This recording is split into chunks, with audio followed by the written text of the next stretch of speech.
Another day, another basketball stories na naman ang pagkukwentuhan natin. At ngayon nga ay pag-uusapan natin ang balitang pagkuha ng Miami Heat kay Klay Thompson at ang balitang magsasign pa nga po ng player, ang Philadelphia 76ers. Hindi nga po kinuha ng Miami Heat ang kapatid ni Giannis Antetokounmpo na si Thanasis Antetokounmpo ngayong offseason na isa sa bagay na hindi kinatuwa ng kanilang bagong superstar. Pero hindi rin naman nga po ibig sabihin yan na hindi na naman nga po nila gagawin ang iba pang mga request nito sa kanilang lineup. In fact, gumagawa na rin naman nga po ng paraan ngayon ang front office ng Miami Heat para masatisfy ito sa kanilang magiging bagong roster bago mag-umpisa ang bagong season. At isa nga po sa mga move ng Miami Heat na ikatutuwa ni Giannis ay ang pagkuha nila kay Klay Thompson. Ayon nga po sa isang NBA insider, personal na nga daw talaga na kinausap ng front office ng Miami ang kampo ni Klay Thompson para mag-request na ito ng buyout ngayong offseason sa Dallas Mavericks.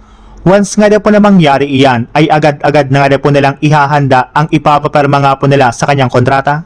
Since bagamat man nga po hindi ganon kagandahan ang performance ni Klay Thompson ng mga nagdaang taon, ay napaka-reliable pa rin nga po ng kanyang shooting at posible nga po na ito pa ang maging huling susi para makapasok ang Miami Heat sa NBA Finals sa susunod na season.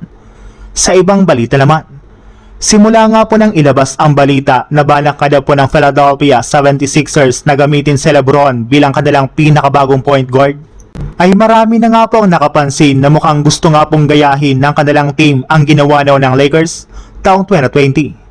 Kung inyo nga pong matatandaan, si LeBron nga po noon ang naging point guard at main playmaker ng Lakers sa kanilang ginawang championship run. Naging sobrang epektibo naman nga po ito since lahat nga po ng kanyang mga teammates noon ay may tuturing na shooter at scorer.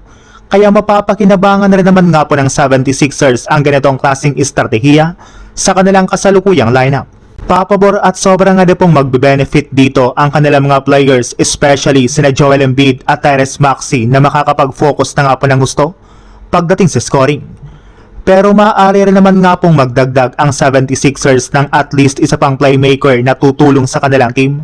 At kabilang na nga po sa mga nabanggit na player na posible nga po nilang kunin ay sina D'Angelo Russell o di kaya si Cam Thomas na pareho pa rin naman nga pong isang unrestricted free agent ngayong offseason.